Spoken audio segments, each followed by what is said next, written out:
He built this home with his own hands. He never imagined he'd have to fight to keep it. Then, in one sentence, she tried to take it all away. This house is mine. 12 years. One daughter.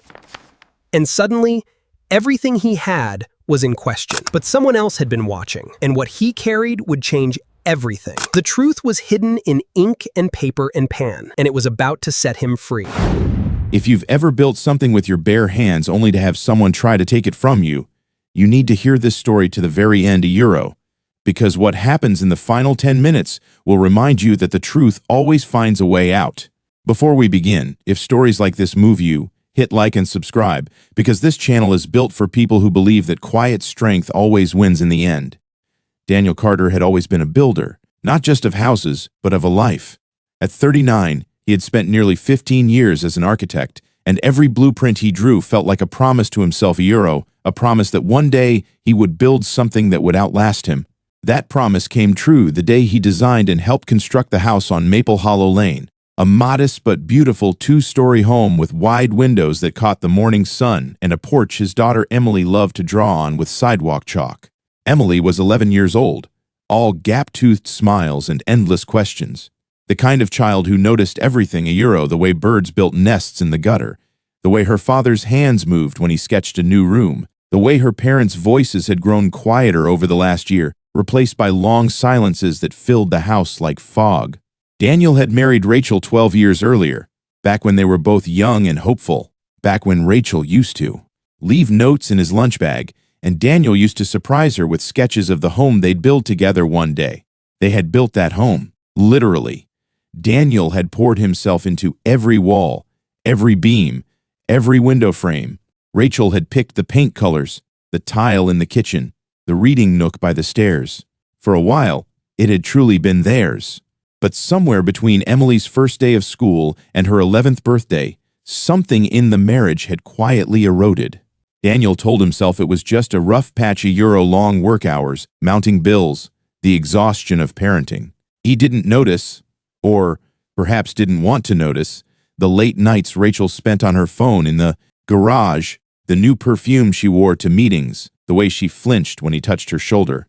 It was a Tuesday evening in early spring, when everything cracked open.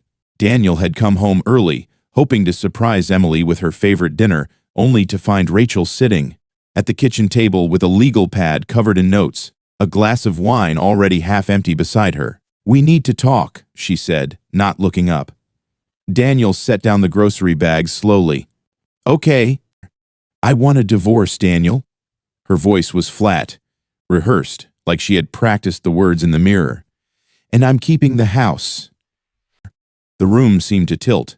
Daniel gripped the edge of the counter. "Keeping the house? Rachel, I designed this house. I built half of it with my own hands." "My name is on the deed too," she said coolly. "And Emily's roots are here. Her school, her friends. A judge will see it my way." Daniel felt something in his chest cave not just from the shock of divorce, which he had feared for months, but from the cold calculation in her voice, as if their 12 years together had been reduced to a legal strategy. He wanted to argue, to remind her of the nights he'd stayed up finishing the nursery before Emily was born, of the years he'd sacrificed promotions to be home for bedtime stories. But the look on Rachel's face told him arguing would be useless. She had already decided. She had likely decided long before tonight. Over the following 2 weeks, the house that had once felt like sanctuary became a battlefield of silence. Rachel moved into the guest room. Daniel slept in his old study, staring at the ceiling, replaying 12 years in his mind, searching for the exact moment things went wrong. Emily noticed, of course. Children always notice. She grew quieter at dinner, picking at her food, glancing between her parents like she was trying to solve a puzzle no one would explain to her. One evening, Daniel found Emily sitting on the porch steps, knees pulled to her chest, watching the sunset. He sat beside her, careful not to say too much. "Are you and Mom getting a divorce?" she asked, not looking at him. Daniel exhaled slowly. "We're figuring some things out, sweetheart." "Are we going to lose the house?" Her voice cracked slightly, and it broke something in him more than anything Rachel had said. "I promise you," Daniel said, pulling her gently against his side. "Whatever happens, I will never stop fighting for you. This house, this family, it means everything to me." He meant every word, but in that moment, he wasn't sure it would be enough. Rachel had hired a lawyer within days, a sharp, well-dressed man named Gordon Reyes, who specialized in divorce settlements involving property disputes.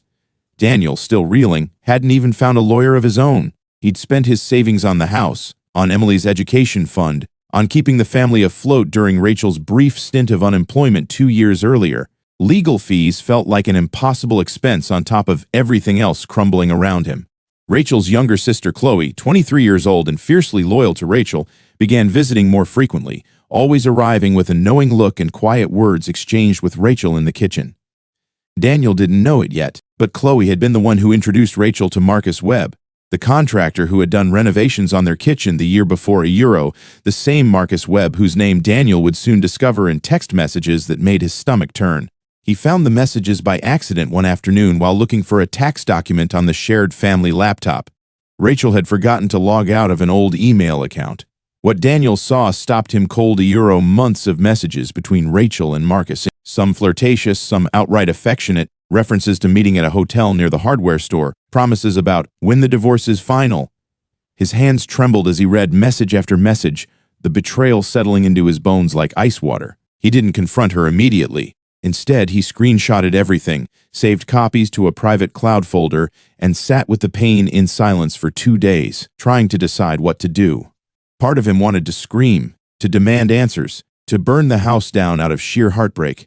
But another part of him, the quieter, steadier part that had built this life brick by brick, told him to be patient, to gather the truth fully before reacting.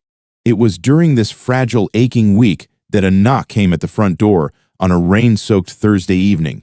Daniel opened it to find a tall man in a charcoal suit, holding a thick leather folder, rain dripping from the brim of his umbrella. "Mr. Daniel Carter?" the man asked. "Yes," Daniel said cautiously. "My name is Arthur Whitfield. I'm an attorney representing the estate of Eleanor Carter."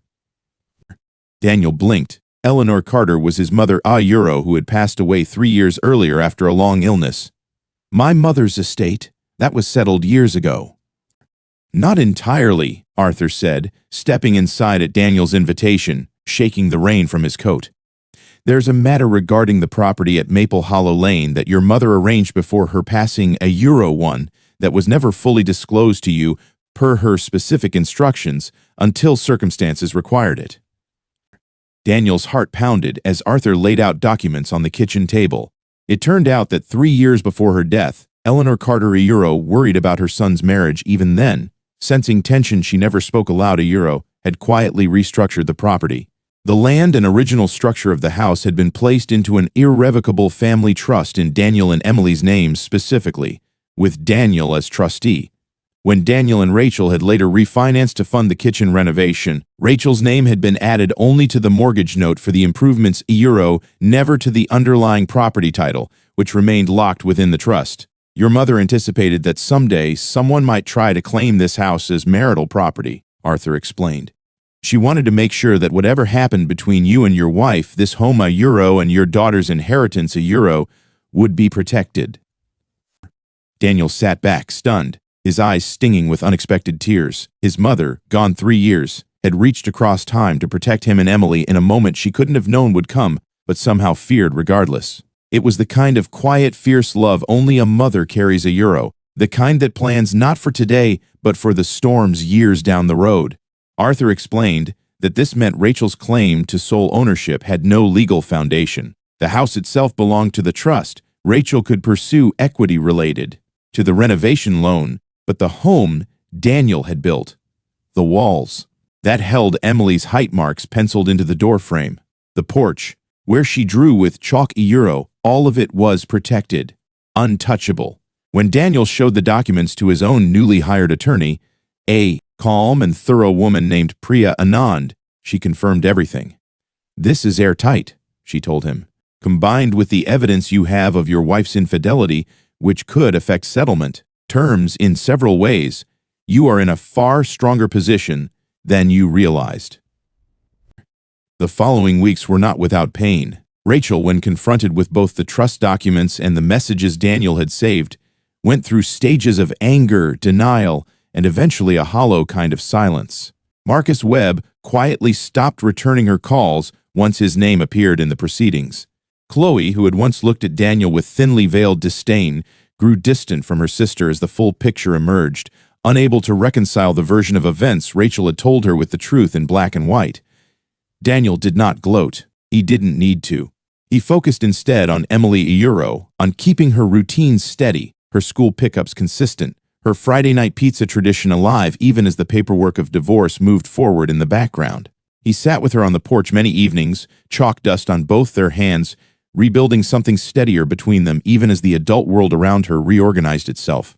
The divorce was finalized 4 months later. Rachel moved to an apartment across town. Daniel retained the house, per the trust, and shared custody was arranged with Emily's stability as the guiding priority. Euro school nights with Daniel, alternating weekends, holidays split with care and cooperation neither parent expected to manage as gracefully as they eventually did.